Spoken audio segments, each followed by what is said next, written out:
麺は豚骨派。あなたの心の友、にゃんこです。はい、今回にゃんちゃんを受けてくれたのは40代女性けいこさんです。けいこさんはにゃんこが10年ほど前に市民活動の場で知り合ったとても素敵な方です。お互い市民活動が疲れて、最近ではゆったりとした生活が楽しいよねという話に花が咲きました。ちょっと人付き合いを休憩しているけいこさんですが、どんな悩みがあるのでしょうか。それではどうぞ。本音と建前が分からへんとこがあって、私はもうやるって言ったらやるし、やらんって言ったらやらんから、やろうって言ったのにやらんっていうのがちょっと分からなくって、ほんまにやると思ってたみたいな。人間界ちょっとむずいみたいな。分からんと思って、そういうプライベートのとこは深く人と知り合うとか関わるとかね、ちょっと休憩しようと思って、仕事やったら別に深く関わらんでいいっていうか、パーソナルな部分をそこまで掘り下げんと入れるから、時間ある仕事行こうと思って仕事行き出して、仕事しつつこの心の回復を図って一人が好きやのに、研究自体とはいえ、数年前よう頑張ったな、みたいな。大変やったもんね。でもいい経験やった。そう、無駄じゃなかった。で、この間ね、友達とお弁当作って売ろうってことになって、孤食のお年寄りとかにゆくゆくは配達したいやけど、で、そっからも急にトントントントンって話が進んで、この間初めてお弁当作って売って、すごい。ちょっとまた元気出てきたのかなと思って、人と関わろうとしてると思って。頑張ってんな。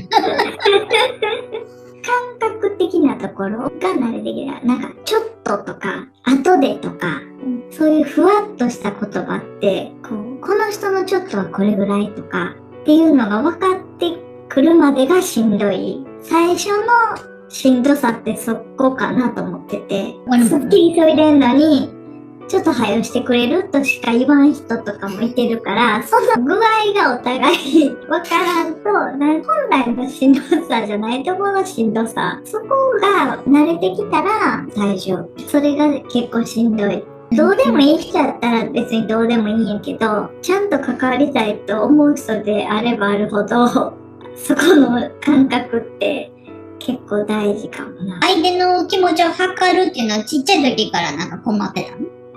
困ってたかな。なんかちょっと違うな、みたいな。人と。まあみんな違うんやろうけど、これ言ったらあかんことやったんやとか、今めっちゃおもろいと思って言ったのに、ドン引きされるとか。人の言ったこと、あれはどういう意味やったんやろとか、めっちゃちっちゃい時はめっちゃ気にしてた。大人になってからは、ここ何年かかな、開き直って、もう確認してないことは、どういう意味ですかって聞いて、どういう意味ですって言われへんかったことは、もう気にせんことにしようと思って気にしてないけど、小さい時とかはそんな多かったかな。子供が話し相手になってきたからわざわざ外に行かんでいいっていうのもあるね。そうなんや。そのさっきのちょっととかいう感覚も知り尽くしてお互い分かってるから気も使わんでいいし、笑いのツボとかも言ったらもう一緒やし、と足りてるんやなと思って。なんか取り立てて聞きたいこととかある？人と付き合ってる中でおって思ったりすることが、その人の言った言葉に引っかかってんねんけど、この引っかかりは何なんやろって、相手がどうとかじゃなくて、すごい考えたいタイプで、あれはなんでやろって考えるときに、すごい、遮断する。すっごい一人になって考えたいから、いろんなことを遮断するんやけど、それはその人のことが嫌いとかじゃないねんけど、それまで連絡取ってた人と連絡取らへんとかってなった時に、向こうはなんか、切られたとかって感じてんのかな、ひょっとしてとか、私考えたいだけなんやけど、考え終わったら別に全然普通に会えんねんけど、なんかこういうやり方ってこれはわがままなのかなとか、まあ、みんながどうっていうわけじゃないんやけどね。相手が悪いとかじゃなくてってことね。そうそうそう。引っかかった何が自分の中にあるかっていうのを内観したかっただけ。うんうんうんうん。人間の世界はめんどくさいなとかって思ってる。人間の世界はこんなに難しいと思ってるのに、なんでわざわざ人間なんやろうとか、人間ないんちゃうかなって思うねんけど。なんか人とのコミュニケーションがちょっと難しい面があるみたいな感じ。難しいっていうか、難しく考えがち。他の人のことは分からへんからあれなんやけど、まあみんなそれぞれにあってそれぞれ乗り越えていきはるんやろうけど、なんかむちゃくちゃ一人にならな考えられへん。で、なんかあんまりめんどくさってなって、ずっと一人でいいやんとか。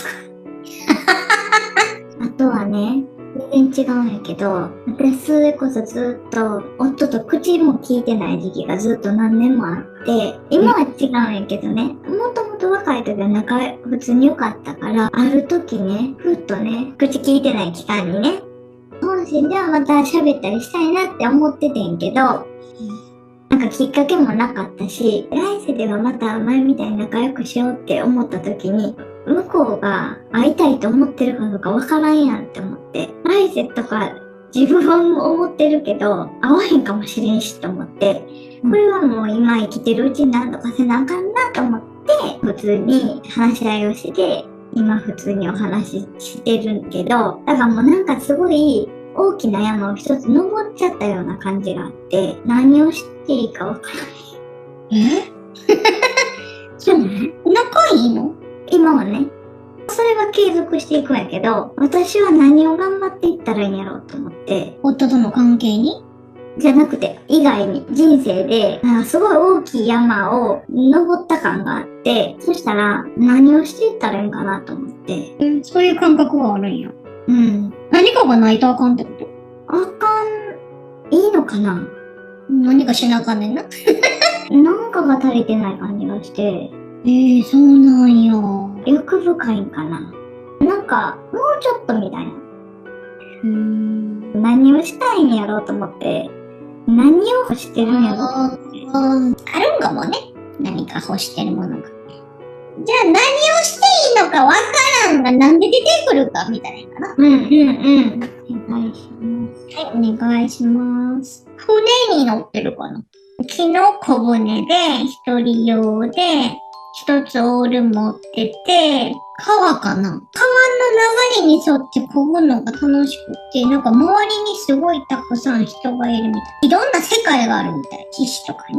でも、もう早速だけど、後ろから水が入ってきちゃって、沈没しちゃったかな。なんかこれ前の活動のやつかな。生きる力みたいなのがあるから、泳いで岸に上がって、なんかやりたかったけど、私には会えへんねんなって思ったみたい。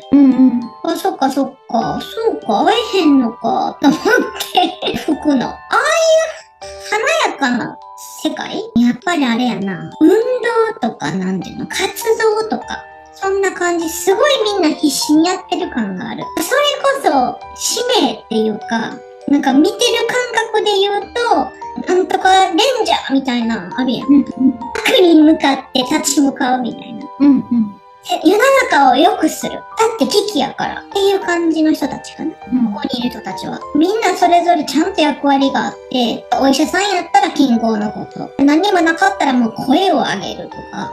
その中で自分ができること、私やったらこれやったらできるわ、とか、例えばみんなで集まってお茶して、そのことについて語り合いましょうとか、安全な食材を見つけましょうとか、あるじゃないですか、できることみたいなこと。大変な状況になっちゃったから。だからその中で戦ってる人たちみたいな。川の周りにいた人が。で、今、恵子さんは、それが楽しそうだったから、船に乗ってはいいなと思ってたんやけど、船が沈没したっていうことは、なんか船がなんか自分のことみたいで、ごめんね、ちょっと見えたまま言うんだけど、ポンコツ？自分がポンコツやから、こうなっちゃったかなって思ってるみたい。これがもし穴が開いてる木の船とかじゃなくて、モーターボートとかやったら、全然みんなのスピードに合わせて、みんなの熱量に合わせて、ついていけたわけ。で楽しいなって思ってたのにもかかわらず、いつの間にか船が沈んでしまったっていうのは、もともとなんか船の種類が違うっていうか、あの人たちが精鋭っていうの選ばれし者っていうか、なんか悪に立ち向かう選ばれし者やんだって、なんとかレンジャーとか。ああいう悪に立ち向かってそれを打ち砕いて、もっと世の中を良くするっていう船を持ってる人たちなの。はいはいはい。あのスビートとか、やらないといけない量とか、それに立ち向かう熱量とか、あれはいろんな条件が整っとかんとできへん活動やから。できへん運動とかだからね。でもそれになんかついていかれへんかったってことは、私の船ポンコツっていうか、あの人たちの船と自分の船は違うねんな。気質が違うって感じかな。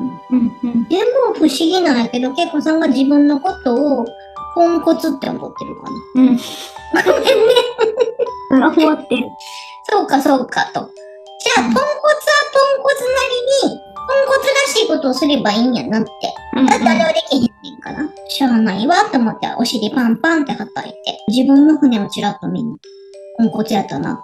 ポンコツっていうか、普通の木の森やねんね。ポンコツとか私から見て思えへんけど、ケイコさんがそう思ってる。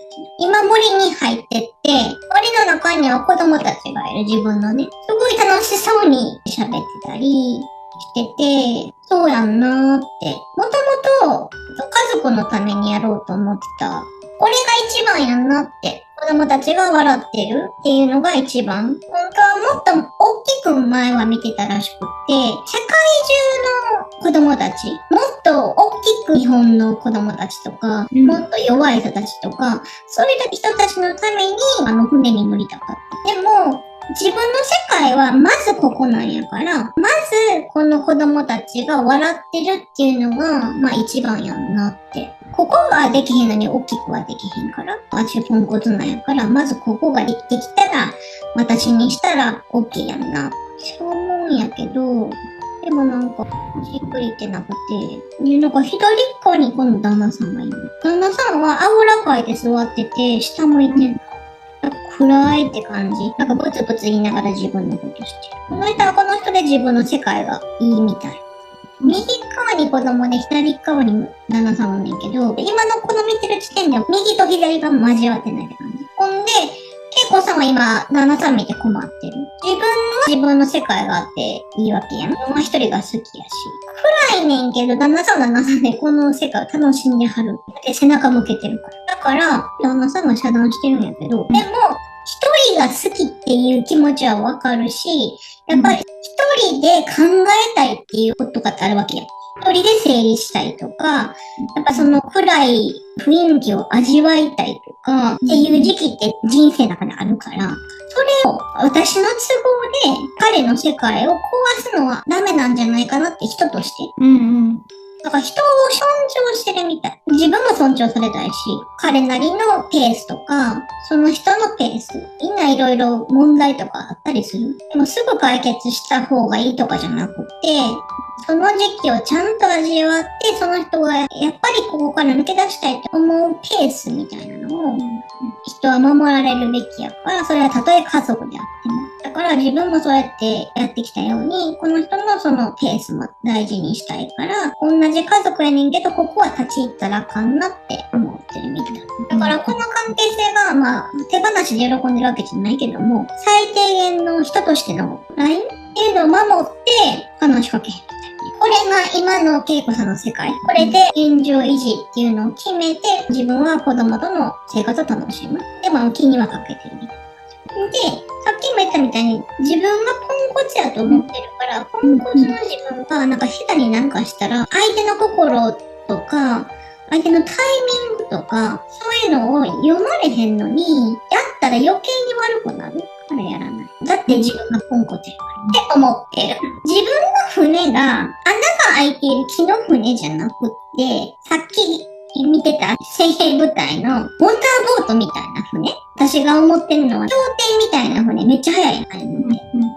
0. 何秒とかそんな世界やから、そんなぐらい速く走れて、すごいターンとかもできてとか、自分がああいう船に乗ってたら、もっとうまく立ち回れたのになっ思ってる。例えば旦那さんとの関係にしても、そういう奥さんっていう世の中に、幻想かもしれへんけど、いたりするやん。今旦那さんはこれを欲してる。だから先回りして用意しときましたみたいな。すっごいいいタイミングで声をかけるとか、この人の欲しい言葉をかけてあげるとか、今こんなん言ってきたけど、本当はこう思ってるよねとか、そういったのをできるお子さんって世の中にはおるんやなって思ってて、自分がもしそういう精鋭部隊の協定みたいな船のような人間であれば、この旦那さんの問題かってもっとうまく解決できるじゃないかなって思ってるみたい。あと他のことも、人間関係のこともかな。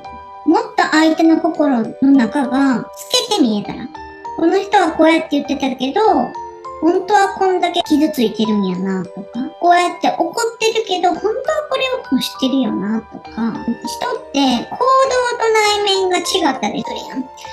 だからそれが察知できる人っている。でもそれは 100% できるわけじゃなくって、なんとなくこう、汲み取れるっていうかね。っていう人が世の中におる。もし自分がそういう風な人だったら、もっと人の心地いいようにできた。もしかしたら、その人が傷ついてたかもしれへん。それに気がついて、ケアできてたかもしれへん。その人怒ってたかもしれへんけど、例えば問題を抱えてたかもしれへん。っていう裏のところが、もし分かれば、もっと手助けできたかもしれへん。悲しみを受け止めてあげるとか、問題に気がついてあげるとか。とかね。できたんかもしれへんなって思ってる。でも、子供にはできるみたい。子供は距離が近いから、すごい細かなとこでわかるみたい。子供のちょっとした仕草とか表情とか雰囲気とか、いつもと違うなとか、こんなん言ったけどこうやなとか。子供にはできるのに、なんでそれが、旦那さんを含めた他人にはできへんのかな。あれって。とか今ちょっと混乱してるかな。自分の生徒に関して何なんやろって思ってるかな。だから、私ってやればできるんじゃないかなって。子供にはある程度できるわけやから。だから、そういったので予想してやるんやけど、やっぱ違ったみたいで。例えば誰かが怒ってたり、時に、なんか家庭で問題あったんかなとか、私がこれを聞く役目なのかなって思って、ちょっと探り入れたりしたら、どうもその人はただスッキリしたかっただけやったみたいな。あれ問題ないんかってか、できると思ってやってみたらやっぱできひんやん。なんかやっぱポンコツかよって。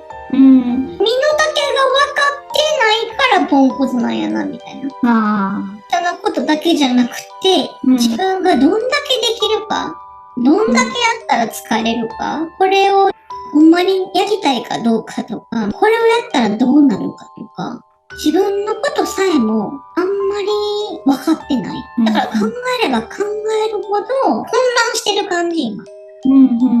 で、だから今自分って何なんやろうって根底から思ってるかな。この世界にいる私の意味がもう分かれへんみたい。私ってなんでここにおんねやろってなってて、そうなった時に一筋の光がわーって上から恵子さんのとこに降りてきて笑っちゃうんやけど、恵子さんが光の道の中をふーって上に上がっていくの。で、どっかから声が聞こえてきて、上からものを見なさいって。今、地球上の目線で見るからそうなるんやって。だから、それを一回上に上がりなさいって言われたみたい。神様みたいな人かな。ほんなら今度、地球の空の上みたいなとこに今いる。雲より上みたい。もっと大きな視点で見なさいって言ってるかな。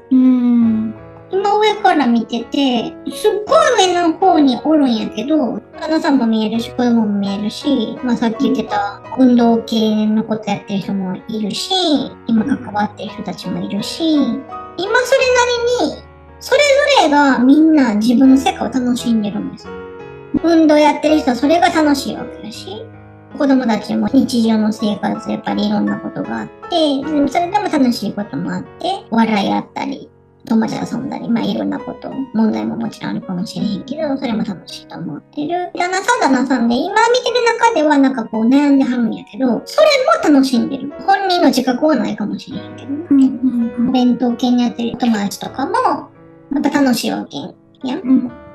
利益にならなくても、まあ、とりあえずおかず作るのが楽しかったり、それを喜んでもらう人がいるのが楽しかったり、販売ルートを探すのが楽しかったりって、その人たちは楽しいわけ。で、あなたにとって楽しいのは何なのって聞かれてるみたい。それを同じ地球上のレベルで考えるともう混乱するって。どうしても内面を見るっていうところにこだわっちゃってるし、そういう混乱の中、毎日働かなあかんとか、しなあかんことっていっぱいあるわけやから、その中で考えちゃうと、目の前のことばっかし見てしまって、大きく見られへんって。だから今あなたをここに連れてきたんやって。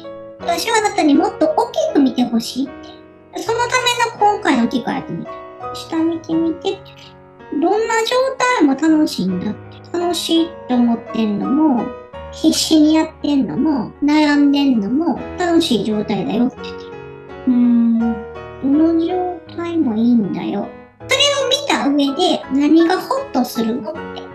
何をやってる時で楽しいのって聞いてるかな。料理してる時が出てくるね。料理してる時は、美味しいって思ってもらえるかなとか、この味付けがいいかなとか、これとこれとバランス考えたらいいなとか、このお弁当の蓋を開けた時に、わーって思ってもらえるかなとか、相手がこう思うんじゃないかなっていうのを考えてお弁当作ってるみたいな。だからできてるじゃないって言ってるのかな、今。相手がこう思うんじゃないかなっていうのを先回りしてお弁当作ってるわけ。さっき自分がそれができてないと思ってたから、先回りして相手の気持ちを読んで、聞かれてもないのにやるみたいな。それがお弁当でできてるみたいな。だから、相手のことを思う気持ちとか、相手がこうやったら喜ぶんじゃないかなっていう能力、愛かなはあるんじゃないのって言ってる。実際ここでやってるお弁当とかでね。こういう形で人の気持ちを組みたいとか、自分の中でこうなりたいぞみたいなのがあるみたい。それでも、なんか自然とできてるよって。自分が思うやり方でできてない。でも実際今、やれてる部分を見せてもらってて、自分のやり方にこだわりすぎっていうか、できてないところを思い込んでるって感じかな。だって自然にできてるとこあんのに。だから、できてますよって言ってる。その一番最初に頑張って運動してたのかって、先回りして人を助けようとしたからじゃないのって。でもそれかって結局思いはかってやってたことやし、人のことを思いやって何かをするっていうやり方って話すだけじゃない？話す中で人とのコミュニケーションの中でやりたかったんだな。まあ仕事に関しても人と喋るにしても。でもなんかちょっと恵子さんの思ってるやり方ではないかもしれへんけど、その思いを組んでそれに対して何かをするっていうことはやってますよってお弁当が咲いたりもっていうか、家族の食事とかもそう。恵子さんが自分のことがやっぱり分かってないかなって思うかな。どちらかというと自分の良さが分かってない。競艇みたいな速い船じゃないんだな、ポンコツなんだな。でも、恵子さんが思っている形じゃないかもしれへんけど、恵子さんの船ってめっちゃ優しいし、繊細やし、速いね。それはすっごいテキパキっていうわけじゃなくて、人を思いやるっていう気持ちかな。人を思いやるっていう点で、恵子さんもすごいちゃんとした船に乗ってるってこと。お弁当一つに作るにしても、すごい考えられてるわけやん。それがみんなできるわけじゃない。だから自分が思う会話からは、組んだりはできへんかもしれへんけど、違う部分で人を思いやって、それを先回りしてこうしたらいいんじゃないかなっていうやり方を、こっちではちゃんとしてるよって。だから自分が思うやり方で自分を判断するんじゃなくて、自分が気づいてない自分のいい面で、本当は自分のやりたいことをやってるっていうことをちゃんと見てほしいって。もうちょっと自分に自信を持つっていうこと。なんか最初思ってたのは、なんで私ここにおるのかっていう疑問やったの。自分のこともわからん、他人のこともわからん。何のために私ここおるんって思ってたんやけど、みんなそんなもんやん。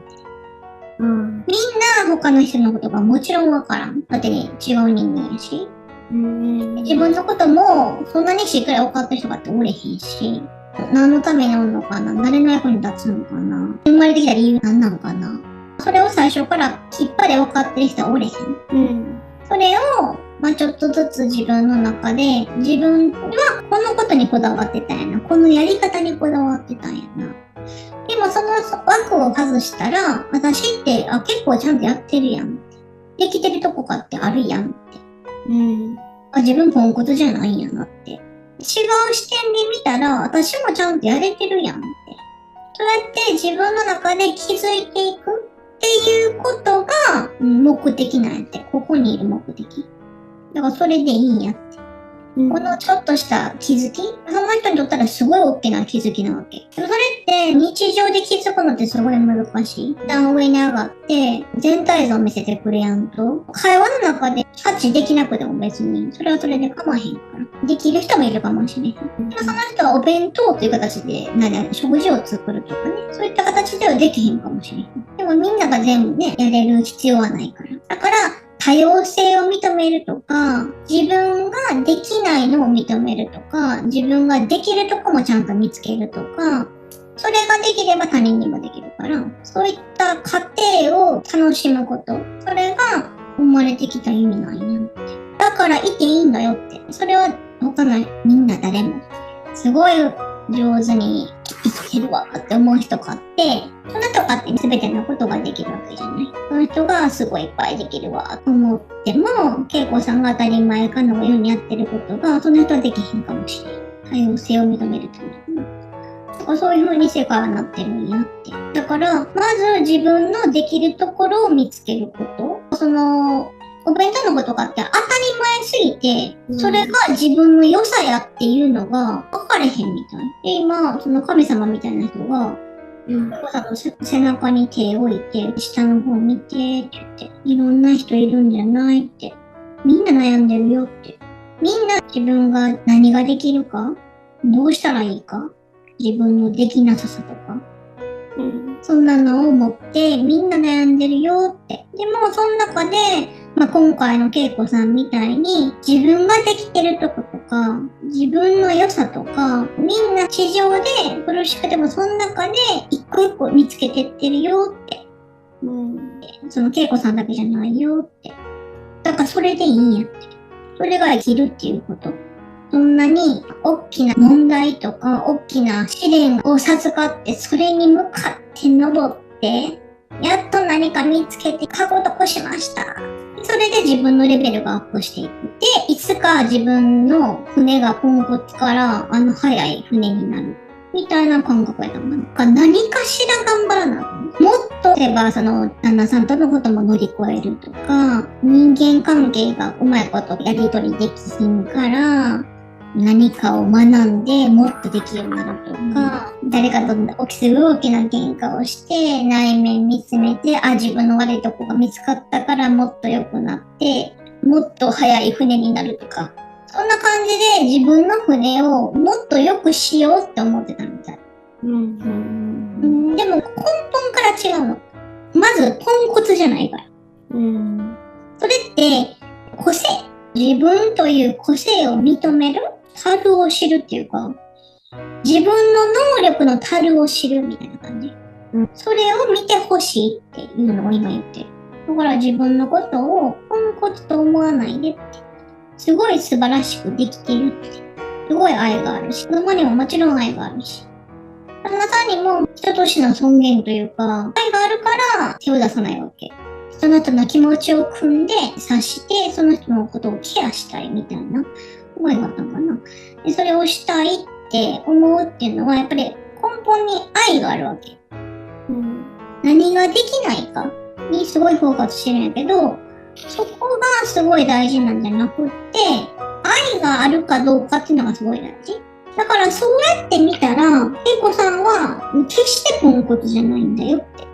みんな同じ船。でもそれをすごい速い船に乗ってるか、ポンコツに乗ってるかっていうのを決めるのは他人じゃないし、その人の能力でもない。何が決めるかっていうと、自分がその自分の個性を認めるかどうかの問題。恵子さんが、あの人めっちゃ速い船乗ってるわ。って思ってても、その人はそう思ってないかもしれん。全然足りへんわ。もっと私は音速で飛べるような飛行機乗りたいわって思ってるかもしれん。だからそんな言ってたらもうキリないから。自分のこの性能で、自分の能力で、自分のこの個性でいいです。できることもある。できないこともある。でもそれは恵子さんだけじゃない。みんなそれ。だからそうなんやって思った時に、それがポンコツでもない。競艇の船でもない。すごいなんか可愛らしい船になった今。ちょっと形が個性的なんやけど。でも可愛いみたいな。ポコポコポコっていうような船ないけど、速だっていいし、なんかこのスピードでいいやんとか。この性能はついてないけど、このぐらいの速度は出るから私これで十分やわとか。きらびやかな船じゃないにしても、ここのベンチ私すっごい気に入ってんねんとか、自分が気に入る船。自分が心地よかったらいいっていう船に今変わった。速くなる船に乗るっていうのをこう繰り返しやっていく。もっと良くなろうとしてるわけ。速い船に乗り換えれるタイミングっていうのが自分が何かを乗り越えたって思うとき。旦那さんのことにしても、一個山越えたわけ。越えたっていうことは自分がやっぱり大きくなったわけやから、何かを今日気づけたとか、前できへんかったことをできたとか、それを一皮向けたから、私はポンコツじゃなくて、もうちょっと早い船に変わります。みたいな感じで、これを繰り返して、いつか経典になるみたいな感じのことをするのが、こう自分の中の生き方やと思ってたみたい。でもそうじゃないっていうのを今回神様がこう上から見ても教えてくれる感じ。速い船に乗る必要がまずないから。だからそもそも速いってなんやねんって感じやし。人よりいろんなことをスピーディーにできたらいいのかと。人よりも、なんか相手の気持ちを汲んで会話をして、なんでそんなんわかるんっていうぐらい、人の気持ちを読んで、先回りして、はい、これが解決方法とか言って、その人の前に出すのが、じゃあそれがいいんかって。でもそれって意に反してるやん、恵子さん。旦那さんにはできたわけよ。これはこの人のペースで、この人の課題なんやから。それに立ち入るのはエゴやなんやな。で、それは会話の中でも言えるわけ。組んでやってみたいとか思ってたけど、でもそれをめっちゃやった先に、自分がやらないって決めてたことをするようになっちゃうんじゃないのって。そもそも自分が何になりたかったかっていうのも、曖昧やったね。だから、そもそもの根本の考え方を変えるってこと。相手の気持ちを汲むっていうことが、できる人がいたとしても、その人はその隣に課題があるわけ。それはできるけど、どこまで立ち入ったらいいのかなとか、本当にそれを全部言うことがいいっていうことではないやろうし、それができたとしても結局一緒なの。その人はその人で悩むし、恵子さんは恵子さんで悩む。だから結局、個性なの、これは。決して自分は、間違って地球に降りてしまった宇宙人とかじゃないから。私だけなんかおかしいんちゃうかな。みんな普通に生活してんの。ちょっと私間違いにしちゃったかなって思ってたけど、そんなことない。みんな、たくさんいるうちの一人やし、みんな素晴らしい。もちろん恵子さんも素晴らしい。それに気づくのが、みんなの役目っていうか。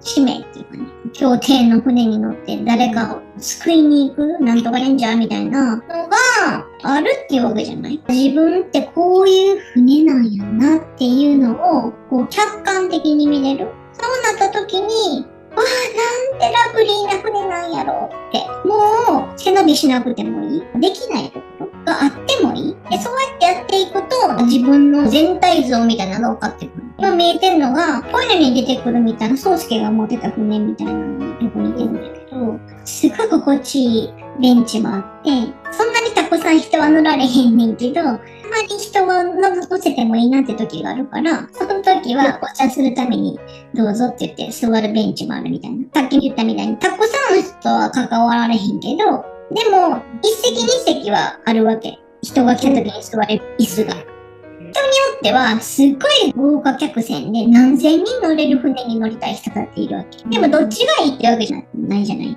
この人はたまたま大きな船が良かったわけ。何千人で関わりたい。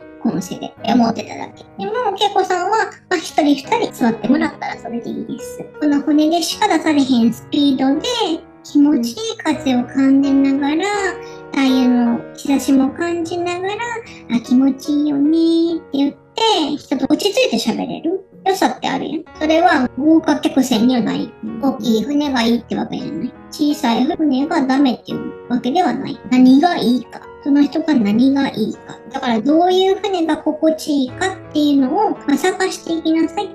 ちょっとずつ見つけていくっていうのが、自分の人生じゃないって。そうすると、自分もここにいていいんだなって思うって。ポンコツやと思ってたのは、ちょっと苦しいわね。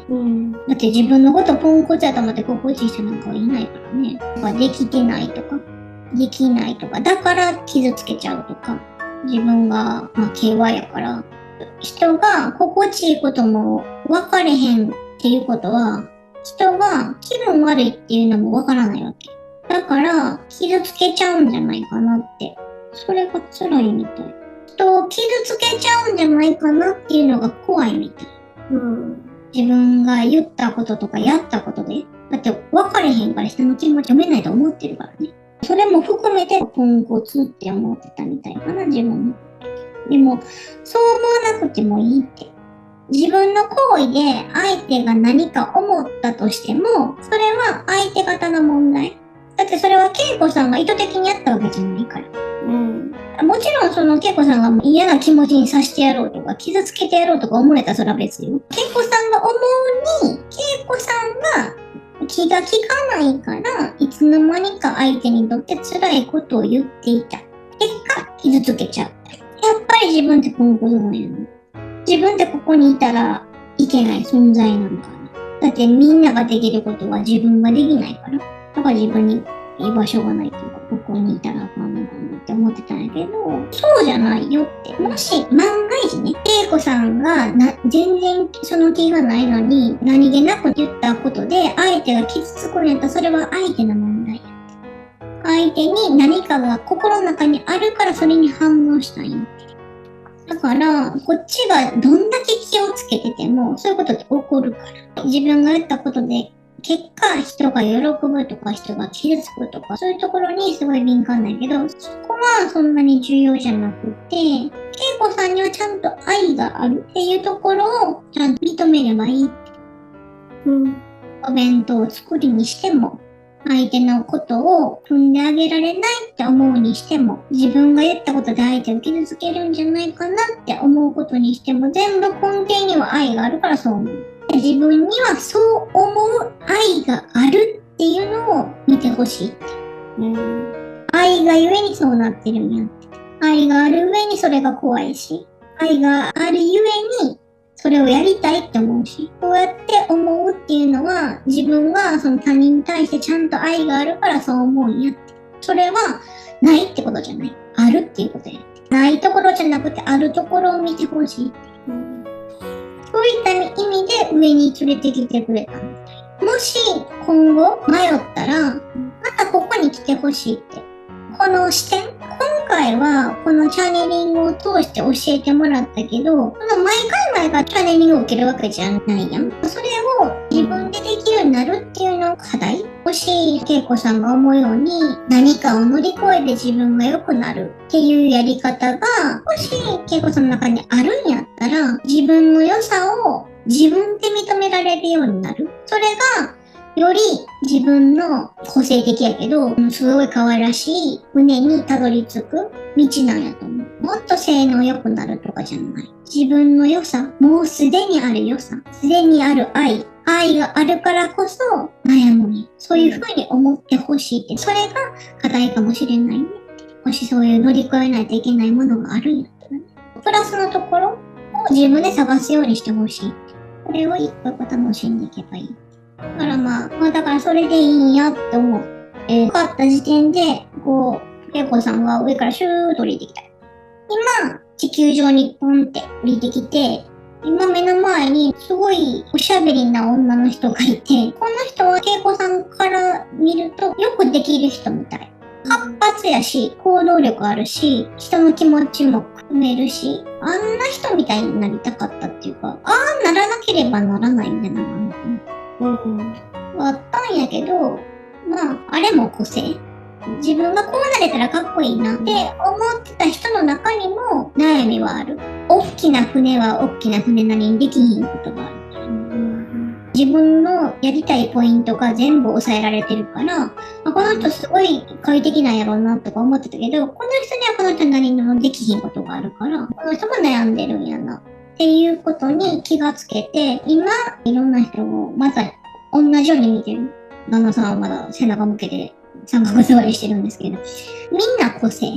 一見悩みが自分よりないように見えても、その人なりに悩みがあって、その人もできんことがあって、結局みんな一緒。今は思ってるかな。人との関わり合いで、それでいいんだなとか、この人はこれできるってあちこちできるよなとか、他人も認めて自分も認める。そういうやりとりの中でやっていけばいい。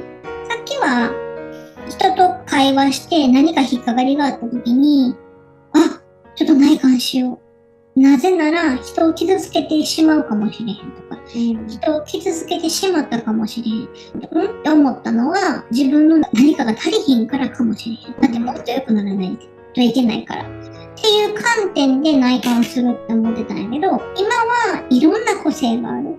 みんなそれぞれ足りてないとこもできるところもある。で、その関わりの中で自分を見つけていくってなった時に、今も人と関わって、すごいこの人これできるんやって思って自分の中また内観するんやけど、今は、この人すごいな。でも私これできるわとか、さっきみたいなマイナスじゃなくって、今はどちらかというとプラスっていうよりは、もっと自分を知るという機会に今使ってる。人との関わり合いを。欠落感から言ってるんじゃなくて、この人の良さは私のここの良さを見させてくれるためにあったんやなって思えてるって感じ。だから、もともとそんなことを思う必要もなかったんやなって。だからみんな素晴らしい。ただ素晴らしいっていうところが違うだけ。って考えるとすごい楽しくなるみたい。自分は自分でいていい。このまま。その自分の良さ、個性とか、それを自分で発見していく。そうすると、どんどん生きやすくなるっていうか、ここに住むっていうことに心地よさを感じるみたい。自分の人生を生きやすくするっていうのは自分の考え方次第やって。それは他人ができるわけじゃない。上の視点から見ると。でそうすれば、そうやって思ってる人に勝って同じように言える。私も昔そう思ってたし、自分ができへんところがすごいしんどかったけど、それを受け入れて、私は自分のできるところを見るようにしてるんやって。そうしたら自分もここにいていいんだなと思ったって。だから、見る視点を変えたらいいって。あなたはこれができてないって思うかもしれないけど、私から見たらここできてすごいなって思うよって。他人やったらわかるからね、その人のすごいところ。そうやってやっていくのが、この世界っていう、助け合いみたいな感じ。だから別に、ここにいていいんや。みんないていい。恵子さんはもちろんいていい。間違いじゃない。そうやって見ていけばいいんじゃないって。いていいよって言ってます。ポンコツではなく、すごく素敵な船に乗っている恵子さん。恵子さんの船、すっごい心地よさそうやったなぁ。にゃんこも乗ってみたいわ。速い船に乗り換えるのではなく、自分の良さを認め、自分の船を発見していく。ほんま、生きるって素晴らしいよな。にゃんこの船は、すっごい居心地がいいベッドがあって、ポテトチップス食べながらテレビ見れる船に違いないわ。楽しそう。